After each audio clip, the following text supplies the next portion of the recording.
Segundo libro de los Reyes, capítulo 17, versículo 6. En el año 9 de Oseas, rey de Israel, el rey de Asiria tomó Samaria y llevó a Israel cautivo a Asiria, y los puso en Halá, en Habor, junto al río Gozán, y en las ciudades de los medos.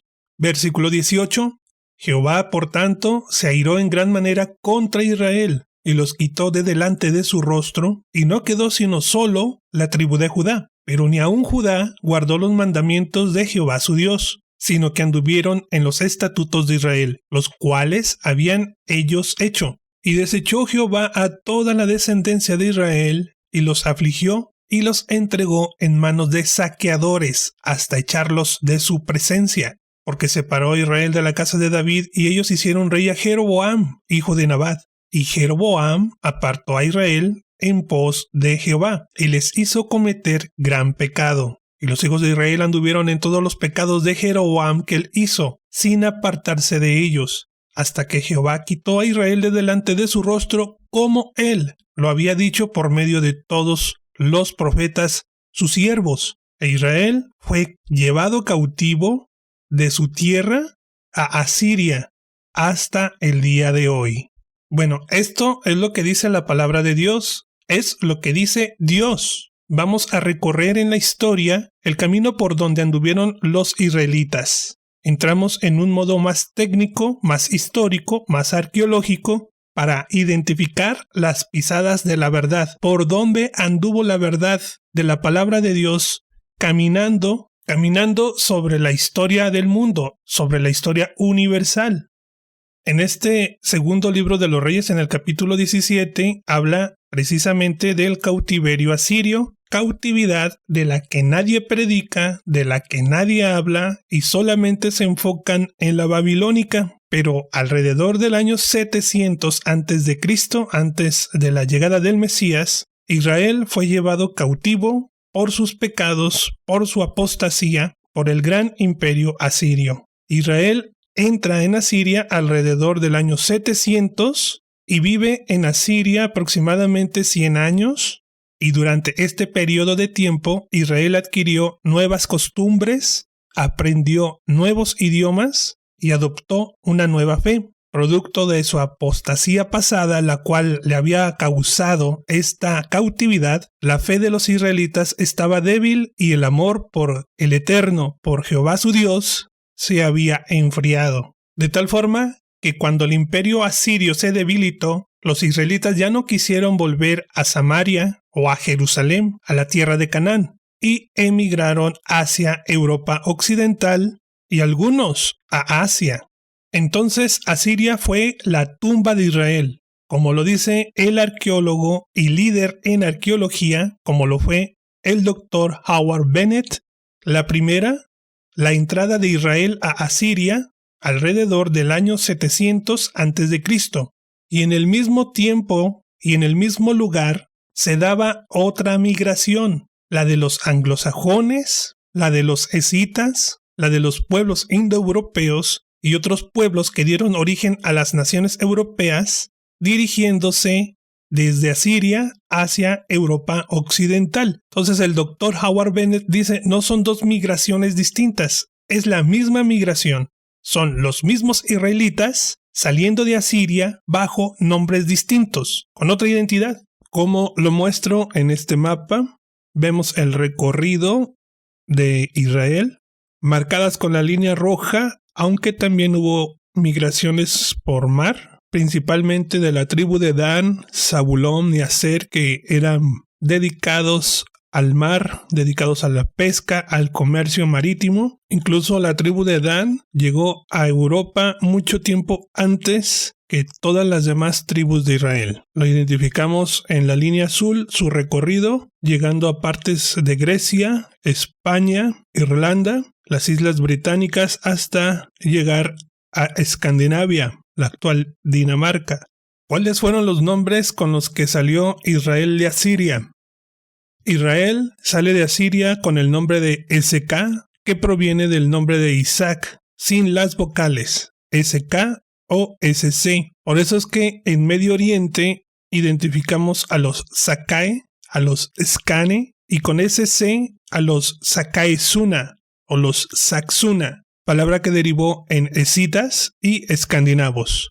Del nombre de Isaac, que fue con el que se identificaron los israelitas estando en Asiria, también derivó en SX para identificarse como los hijos de Isaac, los Saxons, palabra que en latín se pronuncia como Sajón, que significa Sons of Isaac o hijos de Isaac, sajones.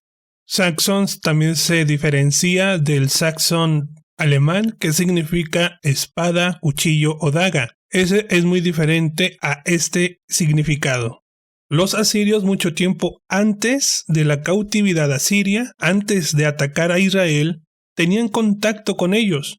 Asiria comercializaba con Israel y conocían a Omri, rey de Israel. Este hombre vivió del 940 al 874 a.C., por lo cual los asirios llamaban a Israel del norte como Qumri, que significa casa de Omri.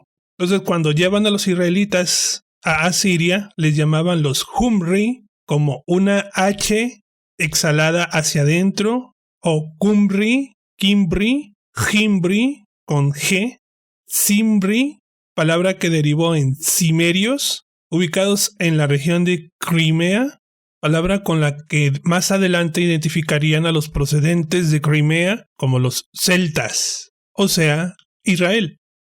Dentro de la mitología nórdica, que no es más que la misma gente de Israel distorsionando la palabra de Dios, ellos mismos se hacían llamar como asgardianos, procedentes de Asgard. Asgard se compone de dos palabras, de la palabra Gard o Yard, que significa yarda, tierra o región, y la palabra Ases, que significa haces o asirios. De tal forma que Asgard significa la tierra de los asirios. Israel se identificó a sí mismo como los que procedían de Asiria, de la región ubicada en el Valle del Cáucaso. Del Valle del Cáucaso, ubicado entre el Mar Negro y el Mar Caspio, toman el nombre para identificar a los caucásicos, cuyas características físicas corresponden a las personas de piel blanca, generalmente pelirrojos, altos, robustos, de gran fortaleza física. Este es otro nombre histórico para Israel, los caucásicos, los provenientes del Valle del Cáucaso, Asiria. Y aunque efectivamente no todos los israelitas eran caucásicos, blancos, de ojos de color verde, pelirrojos, pero conforme Israel fue dirigiéndose hacia el norte, hacia Escandinavia, al Polo Norte, su piel se adaptó a las condiciones climáticas frías. Esto es porque los rayos del sol no calientan tan directamente como en el sur o en el Ecuador. Por eso es que Israel, al tener poco contacto con el sol, la gente del norte se adaptó a las condiciones climáticas y su piel cambió a un tono más claro, más blanco. No es simplemente genética, sino adaptación al medio.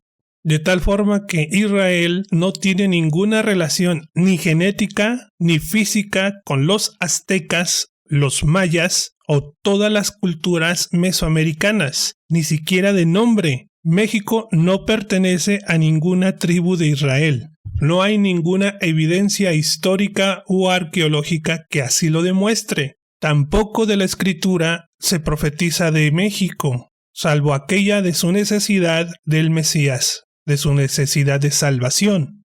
Sin embargo, la misma gente de Israel declara de dónde proviene. Los israelitas en la mitología nórdica dijeron, provenimos de Asgard y o Midgard. Este es otro nombre dado a Medio Oriente para la Tierra Media. Como ya lo dijimos, Gar, que significa yarda o tierra o zona o región, y Mid, que significa media. Los israelitas cuando salen de Asiria dijeron, provenimos de Midgard, la Tierra Media, Medio Oriente, mientras que los aztecas declararon provenir de Norteamérica. La primer tribu de Israel que llegó a América, ya sea en el norte o en el sur, o en Mesoamérica, fue la tribu de Dan. Identificamos a la tribu de Dan en Europa, en el país Denmark, que significa la marca o el rastro de Dan.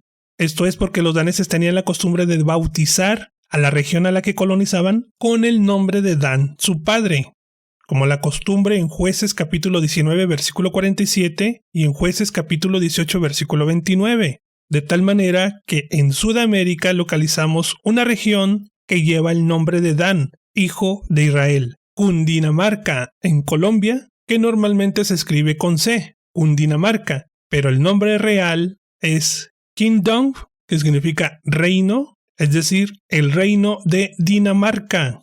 Cundinamarca en Colombia. Hay rastros arqueológicos de la tribu de Dan en Sudamérica, por ejemplo en Chile, y efectivamente los daneses fueron los primeros en llegar a América, mucho tiempo antes que Cristóbal Colón, o los españoles, y ya había gente semita en el continente americano, semita, no hebrea. Los celtas no llegaron a tierras americanas antes de la llegada de los españoles. Los celtas se establecieron en Europa.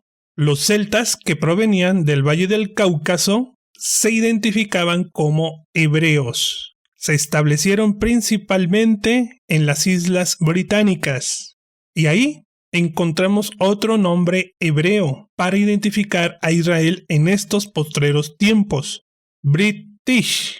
Hay personas que tratan de forzar al náhuatl con el hebreo. Sin embargo, aquí tenemos un nombre más que hebreo: British. Bretaña, British, se compone de dos palabras, de la palabra berit, que significa pacto, e ish, que significa persona. Ish, aplicado a una multitud de personas, se refiere a un pueblo o una nación. De tal manera que British se lee igual que el hebreo, de derecha a izquierda, pueblo, pacto. ¿Qué significa? Que la Gran Bretaña es el pueblo del pacto, la nación del convenio, la gente de la alianza. Ni México ni ninguna otra nación en el mundo declara ser el British, el pueblo del pacto, la gente de la alianza. Entonces, queridos hermanos, tenemos todas estas evidencias históricas o arqueológicas. La Gran Bretaña declara ser el pueblo del pacto, lleva un nombre hebreo. La gente son anglosajones, es decir, saxons, hijos de Isaac. Provienen de la región del Cáucaso, la región ubicada entre el Mar Negro y el Mar Caspio, exactamente donde estaba localizado el gran imperio asirio. Todos estos elementos nos evidencian algo que es claro, algo que es notorio. Los anglosajones son las tribus perdidas de Israel, las que fueron llevadas cautivas por su apostasía por el imperio asirio. Fíjese bien, hermano. El mismo nombre de Inglaterra, en francés Angleterre, puede entenderse como el rincón de la tierra, es decir, England, o el fin de la tierra. El profeta Isaías parece haber ubicado varias veces a las tribus perdidas de Israel con los confines de la tierra. Por ejemplo, Inglaterra, en el idioma francés, se llama el fin de la tierra. Los confines de la tierra, los fines de la tierra, están relacionadas con la gente de Israel, con las tribus perdidas de Israel en los últimos tiempos. ¿De dónde Dios va a llamar a su pueblo, a su gente, de los ángulos de la tierra? Eso significa la Gran Bretaña, es uno de esos ángulos. Todo el capítulo 49 de Isaías habla de las 10 tribus perdidas de Israel. Como lo afirma el Talmud, el Midrash, la mayoría de los israelitas perdidos británicos están en los confines de la tierra, y la mayoría de los confines de la tierra pertenecen a Israel. Un ejemplo: Alaska, Estados Unidos, Canadá, en Norteamérica, Sudáfrica en África, Nueva Zelanda y Australia en Oceanía, e Inglaterra en Europa. Sin embargo, hay excepciones. En Argentina, aunque actualmente se están disputando las Islas Malvinas, por lo que podemos considerar que sí hay gente de Israel en América del Sur, en las Islas Malvinas. En América del Sur, junto con Japón y Siberia. También son fines de la tierra, pero en estos lugares no hay gente de las tribus perdidas de Israel. El control de la Antártida se divide entre Gran Bretaña, Australia y Francia, es decir, gente de Israel. Siberia. Siberia no es israelita sino rusa, aunque alguna vez disfrutó en algunas áreas de un clima mejor que el que tiene ahora, y las tribus israelitas escitas estaban en el área, pero luego se mudaron al oeste. Japón. Japón tampoco es israelita. Los japoneses son principalmente de una población relacionada con los coreanos y el norte de China. También tienen elementos semitas. Es posible que los edomitas y los moabitas se hayan asentado en Japón, aunque también hay algunas pequeñas costumbres en un sector de la población de Japón con cierta tradición israelita, pero en general no lo son, no son israelitas los japoneses.